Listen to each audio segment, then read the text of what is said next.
મિત્રો આપણે ધોરણ 11 તત્વોનું વર્ગીકરણ અને ગુણધર્મોમાં આવર્તિતા એની અંદર અંતિમ અધ્યાય તરફ આપણે જઈ રહ્યા છીએ મિત્રો।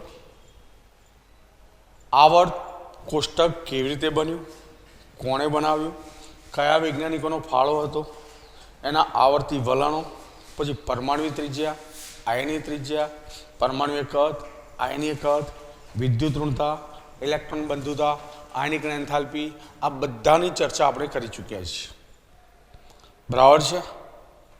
આ સિવાય સંયોજકતા અને ઓક્સિડેશન અવસ્થા, છેલ્લા પોઈન્ટ આપણે આ ભણ્યા હતા, તમને યાદ હશે કે તત્વો એના સંયોજનોમાં જુદી જુદી ઓક્સિડેશન અવસ્થા ધરાવી શકે છે, બરાબર છે। એ ચર્ચા આપણે અગાઉના લેક્ચરમાં કરી ચૂક્યા છીએ। છતાં પણ ઓક્સિડેશન આંક નક્કી કરવાના નિયમો, આપણું જે ચેપ્ટર નંબર 9 છે રેડોક્સ પ્રક્રિયા, મિત્રો એની અંદર આપણે એની ચર્ચા વિગતવાર કરીશું, જેથી કરીને ઓક્સિડેશન આંક કેવી રીતે નક્કી થાય, બરાબર છે, એનો તમને ખ્યાલ આવે અને એના આધારે તમારે રેડોક્સ પ્રક્રિયાઓ પણ સંતુલિત કરવાની આવશે। મેં મિત્રો અગાઉ પણ કહ્યું હતું, કોઈ પણ સંયોજન હોય તો સંયોજનનો ઓક્સિડેશન આંક આપણે 0 ગણીએ છીએ, પણ સંયોજનમાં રહેલા બધા તત્વોનો ઓક્સિડેશન આંક 0 હોતો નથી। આ બધાનો બેઝિક સરવાળો કરીએ તો 0 થઈ શકે છે।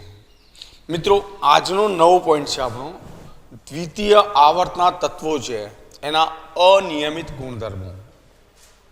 દ્વિતીય આવર્તના તત્વો ધ્યાન રાખજો, કયા આવશે તમને ખબર હોવી જોઈએ, લિથિયમ, પછી બેરિલિયમ છે, પછી કયું બોરોન, પછી કાર્બન, નાઇટ્રોજન, ઓક્સિજન, ફ્લોરિન, બરાબર છે, અને નિયોન આવશે।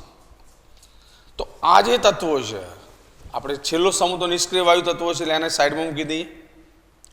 તો લિથિયમથી માંડીને બીજા આવર્તમાં ફ્લોરિન સુધીના તત્વો જે છે એ એમના સમૂહના અન્ય તત્વોથી ગુણધર્મોની બાબતમાં અલગ પડતા જોવા મળ્યા છે, અને અલગ પડ્યા છે એટલા માટે શબ્દ આપ્યો છે અનિયમિત ગુણધર્મો। દ્વિતીય આવર્તના તત્વોના અનિયમિત ગુણધર્મો, બરાબર છે, અથવા સંબંધ આપ્યો છે વિકર્ણ સંબંધ। વિકર્ણ સંબંધ કેવી રીતે મિત્રો ધ્યાન રાખજો કે દાખલા કે સમૂહ 1 નું પ્રથમ તત્વ જે છે લિથિયમ, બરાબર છે, સમૂહ 2 નું પ્રથમ બીજું તત્વ આપણે લઈએ છીએ મેગ્નેશિયમ, બેરિલિયમ છે, બરાબર છે। આ સમૂહ 1 ની વાત કરી, આ સમૂહ 2 ની વાત કરી, સીધા જ સમૂહ 13માં, કારણ કે આપણે પ્રતિનિધિ તત્વો લઈએ છીએ તો બોરોન આવે, બરાબર છે, ધ્યાન રાખજો। એ જ રીતે બીજું તત્વ લઈએ લિથિયમ, પછી શું આવશે, સોડિયમ આવશે, અહીંયા શું આવશે, મેગ્નેશિયમ આવશે, અને અહીંયા એલ્યુમિનિયમ આવશે। તો આનું પ્રથમ તત્વ અને આનું બીજું તત્વ, આખો એક ચોરસ વિચારીએ તો આના ગુણધર્મો મળતા આવે, કોના, લિથિયમ અને મેગ્નેશિયમના, અને એટલે વિકર્ણ બને છે, ચોરસ કે લંબચોરસનો વિકર્ણ કહેવાય, એટલે આ સંબંધ કહેવાય વિકર્ણ સંબંધ। એ જ રીતે આનું પ્રથમ તત્વ અને આનું બીજું તત્વ વિકર્ણ બન્યો, એના ગુણધર્મોમાં તમને સામ્યતા જોવા મળે છે, અને સામ્યતા હોવાને કારણે તમે જોઈ શકો છો આ સંબંધને આપણે વિકર્ણ સંબંધ તરીકે લઈએ છીએ। એટલે પ્રશ્ન 2 રીતે તમને પૂછાય છે મિત્રો, ધ્યાન રાખજો, એક તો દ્વિતીય આવર્તના તત્વોના અનિયમિત ગુણધર્મો, અને બીજી રીતે પૂછાય તો વિકર્ણ સંબંધ એટલે શું સમજાવો। મિત્રો એક પછી એક મુદ્દો આપણે ચર્ચા કરતા ગઈએ છીએ, ધ્યાન રાખજો, બરાબર, ક્રમશઃ કોઈ મુદ્દો આપણે એવોઇડ કરવાનો નથી, એક એક મુદ્દો ક્રમશઃ સમજીશો તો આપણને ક્યાંય પ્રોબ્લેમ થવાનો નથી, બરાબર છે। તો મિત્રો દરેક સમૂહનું પ્રથમ તત્વ તેના સમૂહના અન્ય તત્વો કરતા, બરાબર છે, એટલે લખું છું પહેલો જ મુદ્દો આપણો, દરેક સમૂહનું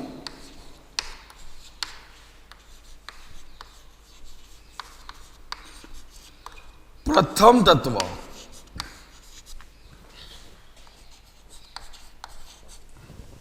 કોના, તો એના પોતાના જ, ધ્યાન રાખજો, પોતાના તત્વોના, પોતાના સમૂહના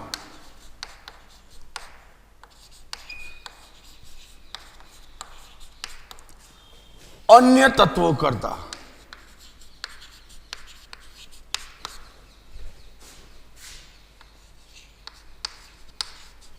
શું થાય છે? જુદા પડે છે. ધ્યાન રાખજો. બરાબર છે.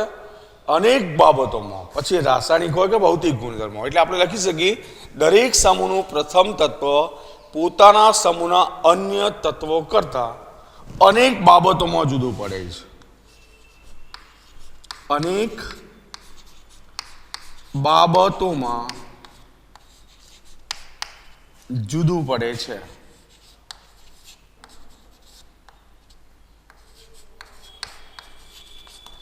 બરાબર છે. કયા? તો મોટા ભાગે ગુણધર્મોની બાબત, એ પછી રાસાયણિક હોય કે ભૌતિક હોય. બરાબર છે. દાખલા તરીકે લિથિયમ કયું તત્વ છે? આલ્કલી તત્વ છે. મેં હમણાં જ વાત કરી સમૂહ એકનું પ્રથમ તત્વ લિથિયમ, જે સમૂહ એક છે. અને સમૂહ એક મિત્રો કયા નામે ઓળખીએ છીએ? આલ્કલી તત્વો. બરાબર. તો અન્ય આલ્કલી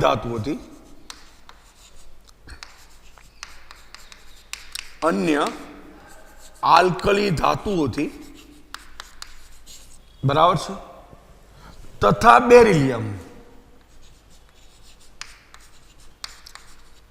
બેરિલિયમ જે સમૂહ નંબર 2 માં છે. બરાબર છે. એ અન્ય આલ્કલાઇન કઈ વાત કરી છે? અન્ય આલ્કલાઇન અર્ધ ધાતુઓથી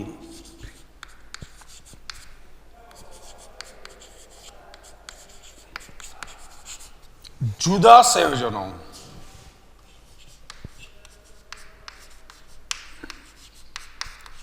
લગભગ આના સંયોજનો કેવા હોય છે? સહસંયોજક બનાવે છે. કયા? લિથિયમ અને બેરિલિયમ સહસંયોજક સંયોજનો બનાવે છે.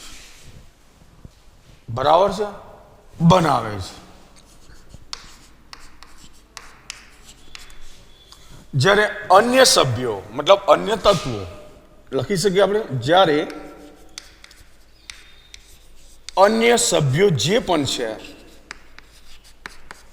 એ મુખ્યત્વે કયા સંયોજનો? તો આયનીય. મુખ્યત્વે આયનીય સંયોજનો બનાવે છે. કયા સંયોજનો? આયનીય સંયોજનો બનાવે છે. મિત્રો ધ્યાન રાખજો. મેં હમણાં જ વાત કરી, ફરીથી કહું છું કે દરેક સમૂહનું પ્રથમ તત્વ પોતાના સમૂહના અન્ય તત્વો કરતા અનેક બાબતોમાં જુદું પડે છે. બરાબર છે. સમૂહના ગુણધર્મોની વાત આવે તો તમને ખબર છે કે ઉપરથી નીચે જાઓ તો ધાત્વીય ગુણધર્મો વધે. એનો મતલબ લિથિયમ કરતાં સોડિયમ, સોડિયમ કરતાં પોટેશિયમ વધારે સક્રિય થતું બનશે. બરાબર છે. સમૂહમાં ઉપરથી નીચે જાઓ તો પરમાણુ ત્રિજ્યા વધે. એનો મતલબ શરૂઆતના તત્વોના પરમાણુ કદ નાના છે તો પરમાણુ ત્રિજ્યા ઓછી હશે. બરાબર છે. એનો કેન્દ્રીય વિસ્ભાર પણ ઓછો હશે. જેમ નીચે જઈશું કેન્દ્રીય વિસ્ભાર વધવાનો, પરમાણુ કદ, પરમાણુ ત્રિજ્યા વધવાની, વિદ્યુત ઋણતા ઘટવાની છે, ઇલેક્ટ્રોન બંધુતા ઘટવાની છે. તો આ બધા જ ગુણધર્મો બદલાય છે. અને એના પરિણામે પ્રથમ સભ્ય લિથિયમ છે, કયા સમૂહનું? પ્રથમ સમૂહનું. એ અન્ય આલ્કલી ધાતુઓથી તથા બેરિલિયમ એ અન્ય આલ્કલાઇન અર્ધ ધાતુઓથી જુદા સંયોજનો બનાવે છે. જુદા એટલે કેવા? સહસંયોજક. ધ્યાન રાખજો. જ્યારે અન્ય સભ્યો મુખ્યત્વે કયા સંયોજનો બનાવે છે? આયનીય સંયોજનો બનાવે છે. ધ્યાન રાખો. મુખ્ય વસ્તુ ક્લિયર હવે? બરાબર છે. એના પછીની વાત કરું કે લિથિયમ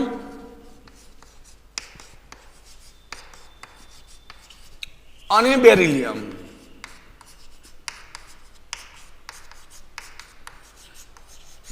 બંને કેવા તત્વો છે? આ સમૂહ એકનું પહેલું, આ સમૂહ બેનું પહેલું. બરાબર છે. લિથિયમ અને બેરિલિયમ તે પછીના સમૂહના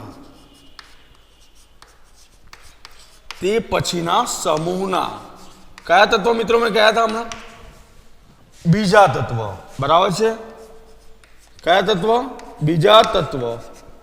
એટલે કે ચલો આના પછીનો સમૂહ એટલે આલ્કલાઇન, અને એનું તત્વ કયું આવે? મેગ્નેશિયમ. અને બેરિલિયમ કોની સાથે? એલ્યુમિનિયમ. કોની સાથે? એલ્યુમિનિયમ જે છે, બરાબર છે, સાથે વધુ સામ્યતા ધરાવે છે.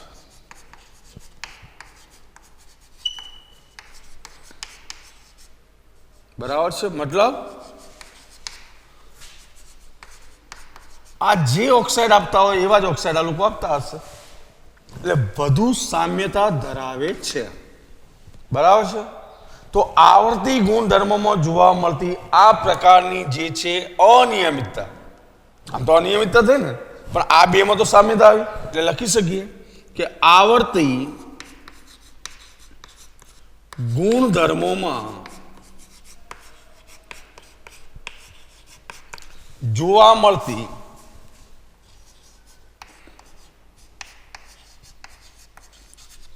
આ પ્રકારની સામ્યતાની શું કહીશું આપણે?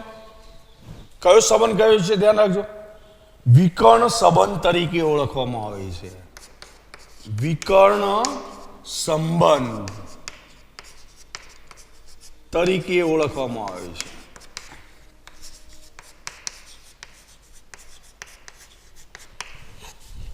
મિત્રો દરેક મુદ્દા તમે નોંધતા જજો ખાસ. બરાબર છે. આપણું એક ટાઇટલ હતું વિકર્ણીય સંબંધ એટલે શું, તો આ વાત કરી મિત્રો આપણે વિકર્ણીય સંબંધની. ધ્યાન રાખજો.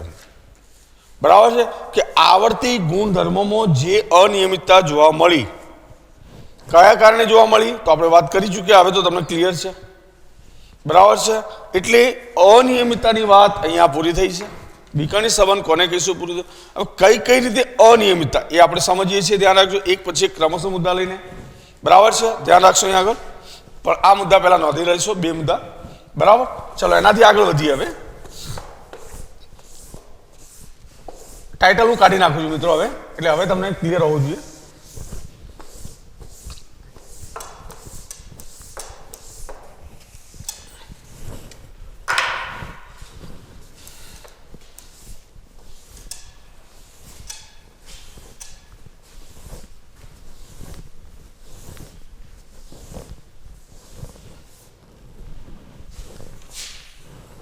મિત્રો એસ અને પી વિભાગના આ તત્વો જે છે, કારણ કે આ તત્વો કયા લીધા આપણે? એસ અને પી વિભાગના. બરાબર છે. એટલે લખું છું એસ અને પી વિભાગના. બરાબર છે. કેમ કે લિથિયમ બેરિલિયમ એસ વિભાગ હતો કે નહીં? મેગ્નેશિયમ એસ વિભાગ હતો, તો એલ્યુમિનિયમ કયા વિભાગમાં આવશે? પી વિભાગ. એટલે કે એસ અને પી વિભાગના આ તત્વોની કઈ વર્તણૂક હતી? અનિયમિત વર્તણૂક.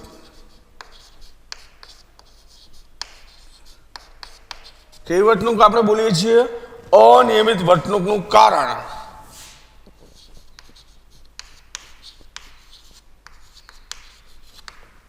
શું મિત્રો? તો મેં હમણાં જ તમને કહ્યું કે સમૂહમાં ઉપરથી નીચે જાઓ તો સીધી વાત છે કે પરમાણુ ત્રિજ્યા શું થાય? વધે. બરાબર. એનો મતલબ સમૂહના જે શરૂઆતના તત્વો છે એમના કદ કેવા હશે? નાનું કદ. એટલે એનું કારણ છે તેઓનું નાનું કદ.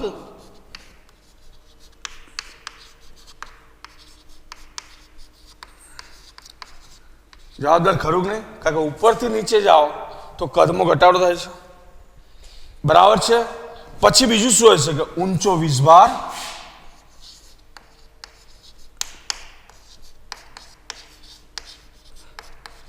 આબ્લિક એનો ત્રિજ્યા ગુણોત્તર પણ લેવાય છે બંનેના. જેની સાથે અનિયમિત વર્તણૂક છે અથવા જેની સાથે સામ્યતા છે, બરાબર છે, એ બંને ધ્યાનમાં લેવાય. નાનું કદ, ઊંચો વીજભાર અથવા પરમાણુ ત્રિજ્યા એનો ગુણોત્તર છે અથવા ત્રિજ્યા ગુણોત્તર છે, અને વધુ વિદ્યુત ઋણતા છે. ધ્યાન રાખજો. અને લખી શકીએ બીજું શું જવાબદાર છે? વધુ વિદ્યુત ઋણતા છે.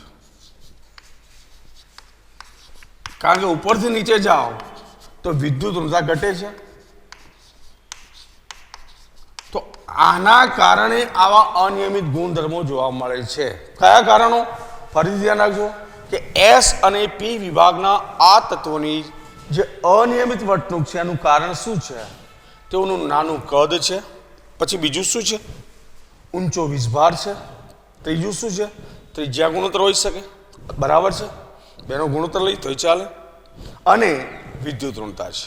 બરાબર છે. આ ઉપરાંત અહીં સમૂહનું પ્રથમ સભ્ય લઈએ તો પ્રથમ સભ્ય માટે સંયોજકતા કક્ષકો મિત્રો કેટલી? તો 4 જ. બરાબર છે. 2s 2px 2py 2pz. એટલે આપણે લખી શકીએ આ ઉપરાંત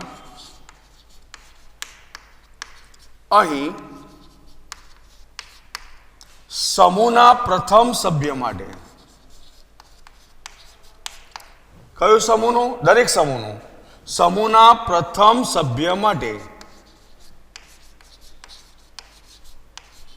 શું પરિસ્થિતિ છે મિત્રો? મેં પહેલા જ કહ્યું કેટલી કક્ષકો? 4 સંયોજકતા કક્ષકો.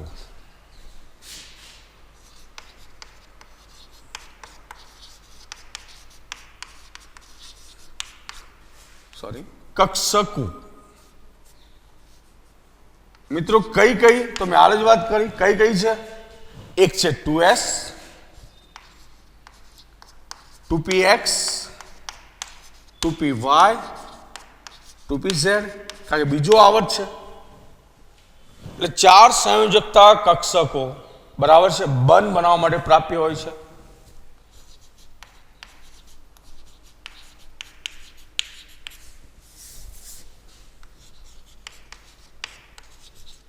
મુખ્ય વસ્તુ આ છે, કારણ કે બીજા આવર્તની વાત આવે એટલે બીજા આવર્તમાં કઈ કક્ષકો આવશે? એસ અને પી જ આવવાની. એસની 1 કક્ષક અને પીની 3 કક્ષકો. બરાબર છે.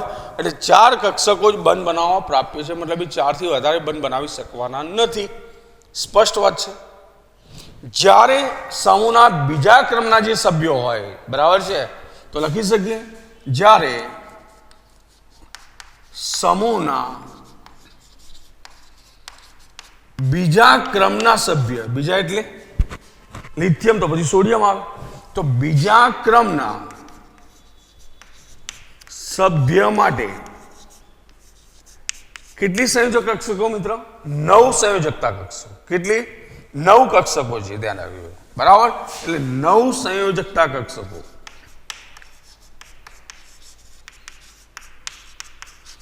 9 કઈ કઈ મિત્રો? તો તમને ખબર હોવી જોઈએ. 3s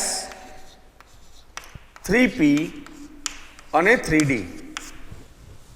s ની 1 કક્ષક હોય, તમને ખબર છે. s 1 કક્ષક છે. p ની 3 હોય અને d ની 5 હોય. તો 5 3 અને 1 ટોટલ કેટલી થઈ મિત્રો? 9 કક્ષકો. એટલે 9 સંયોજકતા કક્ષકો જે છે પ્રાપ્ય હોય છે. બરાબર છે મિત્રો. કેટલી કક્ષકો? 9 સંયોજકતા કક્ષકો પ્રાપ્ય હોય છે. પરિણામે દરેક સમૂહનું પ્રથમ સભ્ય માટે મહત્તમ કેટલી સંયુક્તતા હોય? કેટલી હશે? 4. એટલે આપણે લખી શકીએ પરિણામે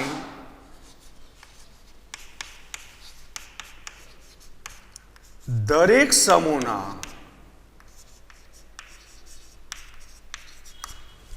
પ્રથમ સભ્ય માટે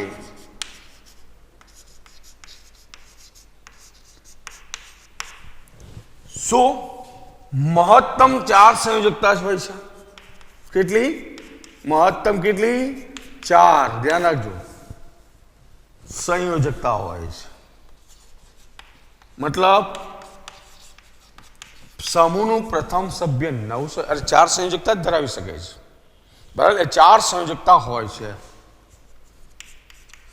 એનો મતલબ કે લિથિયમ કે બેરિલિયમ જો સંયોજનો બનાવે બરાબર છે, પછી એલ્યુમિનિયમ માન કે બોરોન, એલ્યુમિનિયમની વાત કરીએ તો પહેલું સભ્ય કયું? બોરોન છે. એટલે બોરોનના સંયોજનની વાત કરીએ આપણે તો 4 સંયોજનો, દાખલે બોરોન, પછી એલ્યુમિનિયમ, ગેલિયમ, ઇન્ડિયમ, થેલિયમ. કયા સમૂહની વાત કરીએ? 13મા સમૂહ. સમૂહ 13માં પહેલું સભ્ય કયું? બોરોન. પછી કયું? એલ્યુમિનિયમ, પછી ગેલિયમ, ઇન્ડિયમ, થેલિયમ. આ તત્વો છે. તો પ્રથમની વાત કરીએ તો તો દાખલા કે બોરોનની વાત કરો, બરાબર, તો લખી શકું દાખલા તરીકે કયું તત્વ હું કહું છું? બોરોન. બોરોન માત્ર કેટલા બંધ વાળું? 4 બંધ વાળું. કયું સંયોજન? તો હું લખું છું BF4-, BF4-. આવું સંયોજન જે છે, બરાબર છે, અથવા આયોજન આયન છે, આયન બનાવે છે. શું કરે છે? આ આયન બનાવી શકે છે. મતલબ કે બોરોન માત્ર 4 બંધ વાળું એટલે કે BF4- આયન બનાવી શકે છે. જ્યારે સમૂહના અન્ય સભ્યો પોતાના સંયોજકતા કોષમાં 4 કરતા કેટલા વધારે ઇલેક્ટ્રોન યુગ્મ સમાવી શકે છે, બરાબર. એટલે લખ્યું છે કે જ્યારે સમૂહના અન્ય સભ્યો શું કરી શકશે? તો પોતાના સંયોજકતા કોષમાં, પોતાનો જે સંયોજકતા કોષ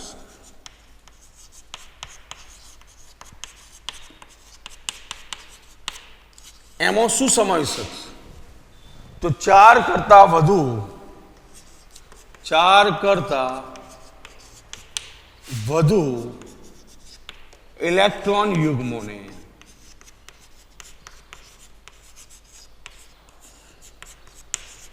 સમાવી શકે છે.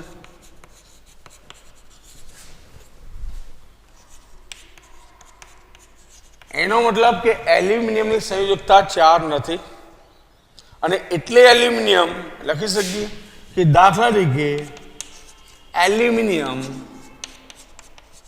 જે એલ્યુમિનિયમની વાત કરીએ આપણે, બરાબર છે, Al(F6)3-, બરાબર છે, આયન બનાવે છે. તમે જોઈ શકો છો કે એલ્યુમિનિયમ સાથે 6 Al+3 સાથે 6 ફ્લોરાઇડ આયન જોડાઈ શકે છે. આવું બોરોનમાં શક્ય નથી, મિત્રો ધ્યાન રાખજો, બરાબર છે. બીજું કે દ્વિબંધ ત્રિબંધની વાત આવે, બરાબર છે, તો સમૂહના પ્રથમ સભ્યો સરળતાથી બનાવે છે. કાર્બન સાથે દ્વિબંધ બનાવી શકે, ત્રિબંધ બનાવી શકે. નાઇટ્રોજનની વાત કરીએ, નાઇટ્રોજન પોતાની સાથે દ્વિબંધ બનાવી શકે, ત્રિબંધ બનાવી શકે છે. સમૂહના અન્ય સભ્યોમાં આ ગુણધર્મ ઘટતો જાય છે, બરાબર છે. એટલે પછીના મુદ્દાની ચર્ચા કરીએ મિત્રો, પણ આ દરેક મુદ્દા નોંધતા જજો સાથે, બરાબર, એટલે તમને ભૂલ ના થાય. ચલો એના પછી છેલ્લો મુદ્દાની વાત કરું છું. એ જ પ્રશ્ન આપણો ચાલુ છે મિત્રો, ધ્યાન રાખજો. પ્રશ્ન આપણો રનિંગ ચાલુ જ છે, બરાબર, પ્રશ્ન બદલાયો નથી, ધ્યાન રાખો. તો મુખ્ય વસ્તુ છે કે પી વિભાગના તત્વો જે છે, કયા તત્વોની આપણી વાત ચાલુ છે? પી વિભાગના, બરાબર છે. તો પી વિભાગના તત્વોના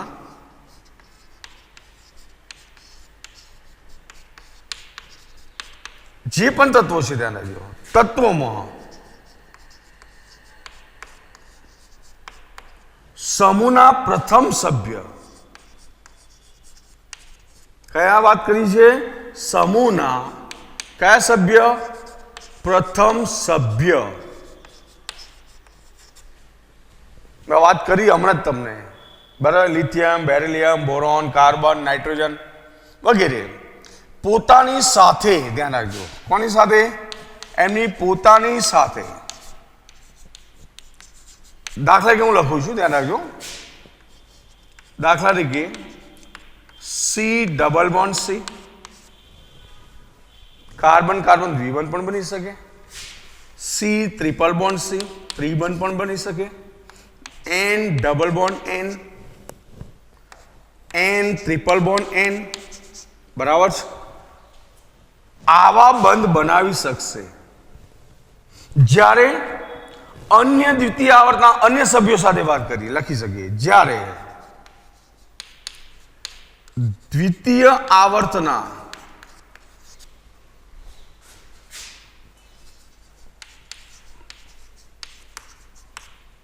અન્ય સભ્યો, બરાબર છે, દ્વિતીય આવર્તના અન્ય मतलब કાર્બન નાઇટ્રોજન સાથે, કાર્બન ઓક્સિજન સાથે, નાઇટ્રોજન ઓક્સિજન સાથે દ્વિતીય આવર્તની જ વાત કરી છે આપણે ધ્યાન રાખજો. જ્યારે દ્વિતીય આવર્તના અન્ય સભ્યો સાથે, દાખલા તરીકે હું લખું તો સી ડબલ બોન્ડ ઓ, આવર્ત એનો જ, કાર્બન પણ બીજો આવર્ત, ઓક્સિજન પણ બીજો આવર્ત, બરાબર છે. C double bond N, C triple bond N, બરાબર છે. પછી એન ડબલ બોન્ડ ઓ,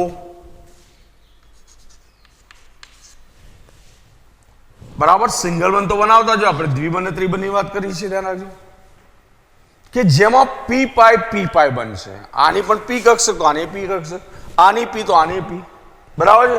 એટલે કે પી પાઈ બંધ, પી પાઈ બંધ જે નિર્બળ હોય, એક તો સિગ્મા હોય બીજો પાઈ હોય, બરાબર.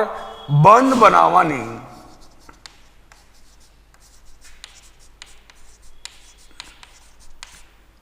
પ્રબળ ક્ષમતા ધરાવે છે.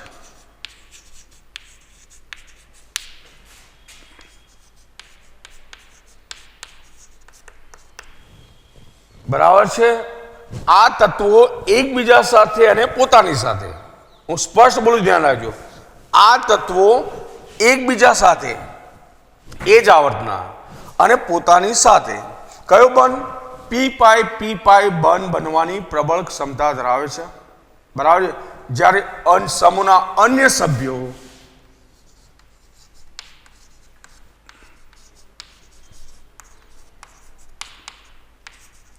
સમૂહના જે અન્ય સભ્યો છે, બરાબર છે, એ આવું કરી શકતા નથી, અથવા અન્ય તત્વો આવું કરી શકતા નથી.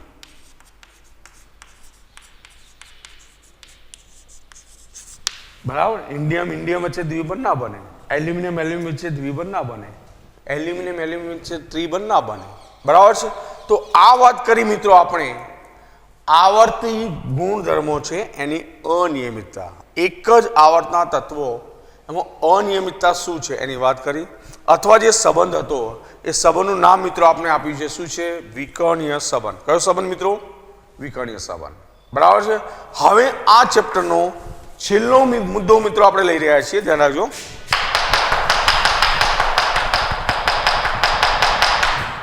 છેલ્લા મુદ્દા તરફ મિત્રો આપણે જવું છે હવે.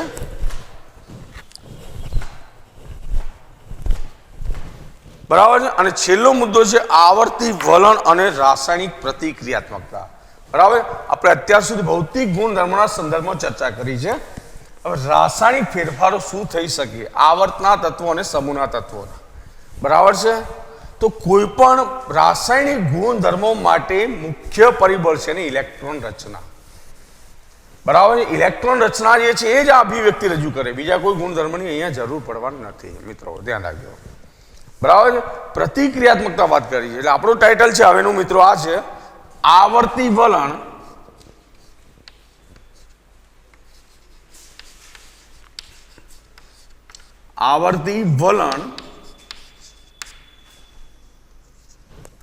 અને રાસાયણિક પ્રતિક્રિયાત્મકતા અને રાસાયણિક પ્રતિક્રિયાત્મકતા.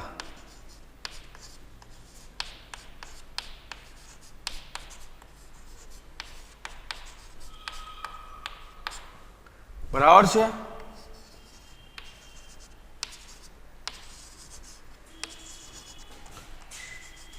મુખ્ય વસ્તુ આપણી આ છે કે કોઈ પણ તત્વોના ભૌતિક કે રાસાયણિક ગુણધર્મો મિત્રો છે. આપણે બે પ્રકારના તત્વોના ગુણધર્મો, ભૌતિક ગુણધર્મો બધા ચર્ચા કરી ચૂક્યા છીએ, ધ્યાન રાખજો. તો કોઈ પણ તત્વના ભૌતિક કે રાસાયણિક ગુણધર્મો છે, બરાબર છે. એ તત્વોની કઈ મેં વાત કરી, ઇલેક્ટ્રોન રચનાની શું છે? અભિવ્યક્તિ છે, બરાબર. એટલે સ્પષ્ટ પહેલો જ મુદ્દો શું વાત કરી રહ્યા છીએ? આવર્તી વલણ અને રાસાયણિક પ્રતિક્રિયાત્મક. એટલે આપણે લખી શકીએ તત્વોના ભૌતિક અને બીજા કયા? રાસાયણિક. કોઈ પણ તત્વની વાત કરીએ તો તત્વના ભૌતિક અને રાસાયણિક ગુણધર્મો શું છે ખરેખર? તો શું છે? તો તત્વોની ઇલેક્ટ્રોન રચનાની અભિવ્યક્તિ છે. શાની? ઇલેક્ટ્રોન રચના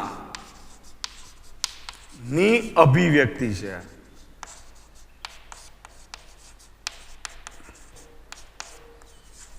બરાબર છે. કોઈ પણ આવર્તમાં તમે જાઓ તો આવર્તમાં ડાબી બાજુથી જમણી બાજુ તરફ જઈએ શું ફેરફારો થાય મિત્રો? તો પરમાણુ ત્રિજ્યા અને આયનની ત્રિજ્યા શું થાય? ઘટે. બરાબર. આપણે લખી શકીએ કે આવર્તમાં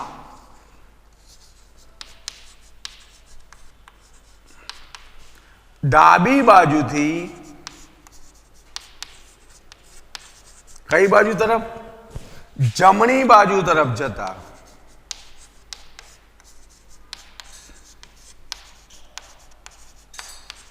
શું થશે મિત્રો? શું થશે? તો પરમાણુ ત્રિજ્યા, કઈ ત્રિજ્યાની વાત કરી છે? પરમાણુય ત્રિજ્યા અને આયનીય ત્રિજ્યા શું થાય છે મિત્રો? ઘટે છે. આ તો તમે જાણો છો. કોઈ પણ આવર્તમાં તમે જાઓ તો ડાબી બાજુથી જમણી બાજુ જાઓ, પરમાણુ ત્રિજ્યા અને આયન ત્રિજ્યા શું થાય છે મિત્રો? ઘટે છે. બરાબર છે. અને પરિણામે આવર્તમાં આયનિક એન્થાલ્પીનું મૂલ્ય શું થાય છે? વધે છે. તો લખી શકીએ પરિણામે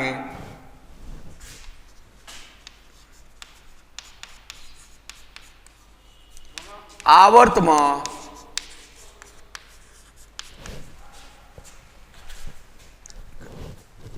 મિત્રો આપણે વાત કરીએ એમ કે આવર્તમાં ડાબી બાજુથી જમણી બાજુ તરફ જઈએ એમ પરમાણુ ત્રિજ્યા અને આયની ત્રિજ્યા ઘટે છે. પરિણામે આવર્તમાં આયનીકરણ એન્થાલ્પી, કઈ વાત કરી છે? આયનીકરણ એન્થાલ્પી શું થાય છે મિત્રો? વધે છે. થાય કે નહીં? આપણે તો ભણી ગયા કે આવર્તમાં ડાબી બાજુથી જમણી બાજુ જાઓ એમાં આયનીકરણ એન્થાલ્પીનું મૂલ્ય શું થાય છે? વધે છે. અને ઇલેક્ટ્રોન પ્રાપ્તિ એન્થાલ્પીનું મૂલ્ય શું થાય છે? વધુ ઋણ બને છે. આપણે લખી શકીએ અને અથવા લખી શકીએ ઇલેક્ટ્રોન પ્રાપ્તિ એન્થાલ્પી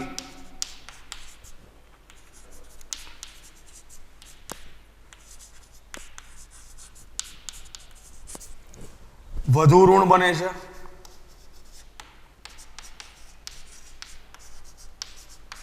એ તો આપણે જાણીએ છીએ મિત્રો કે આવર્તમાં ડાબી બાજુથી જમણી બાજુ જાઓ તો ઇલેક્ટ્રોન પ્રાપ્તિ એન્થાલ્પીનું મૂલ્ય કેવું થાય છે? વધુ ઋણ બને છે. અને છેલ્લી વાત કે ઉમદા વાયુ તત્વોની વાત કરીએ તો બાહ્યતમ કક્ષા કેવી છે? સંપૂર્ણ ઇલેક્ટ્રોનથી ભરાયેલી છે. એટલે એમની ઇલેક્ટ્રોન પ્રાપ્તિ એન્થાલ્પીનું મૂલ્ય કેવું હોય? ધન હોય છે. એટલે આપણે લખી શકીએ જે ભણી ગઈ જ મુદ્દા લખી છે, કોઈ નવા નથી. ધ્યાન રાખજો કે ઉમદા વાયુ તત્વો છે. કયા તત્વોની વાત કરી છે આપણે? ઉમદા વાયુ તત્વોમાં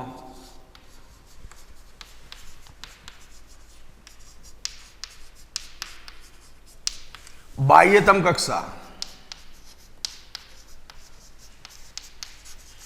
ઇલેક્ટ્રોનથી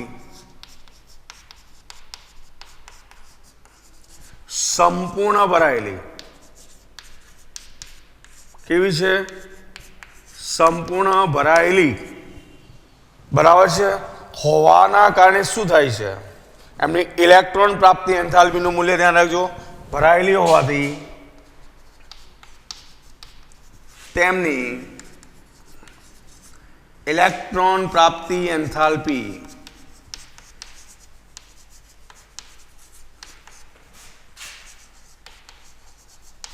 કેવી હોય છે? ધન હોય છે. જનરલી બીજા તત્વો માટે કેવી હોય છે? ઋણ હોય છે. તો મિત્રો રાસાયણિક ગુણધર્મો અથવા એની પ્રતિક્રિયાત્મકતા અને આવર્તી વલણ છે મિત્રો, ટોપિક પૂરો નથી થયો. ધ્યાન રાખજો. મેઇન જે મુદ્દા મેં હાલ લખ્યા છે 3 મુદ્દા, એ 3 મુદ્દા ઓલરેડી આપણે આગળ ભણી ચૂક્યા છીએ. મેં પહેલાં જ કહ્યું હતું તમને કે તત્વોની ઇલેક્ટ્રોન રચનાના આધારે જ એના ભૌતિક અને રાસાયણિક ગુણધર્મ નક્કી થાય છે. પછીના બે મુદ્દા તમે જાણો જ છો કે આવર્તમાં ડાબી બાજુથી જમણી બાજુ જાઓ તો પરમાણુ ત્રિજ્યા શું થાય? ઘટે. આયનની ત્રિજ્યા શું થાય? ઘટે. બરાબર છે. આયનની કણ એન્થાલ્પી શું થાય? વધે. બરાબર. અને ઇલેક્ટ્રોન પ્રાપ્તિ એન્થાલ્પી શું થાય છે? વધુ ઋણ બને છે. ઉમદા વાયુ તત્વો એ અપવાદ છે. બરાબર છે મિત્રો. એટલે ટોપિક અધૂરું છે મિત્રો. પછીના લેક્ચરમાં આની વિગતવાર ચર્ચા કરીશું. Okay, thank you.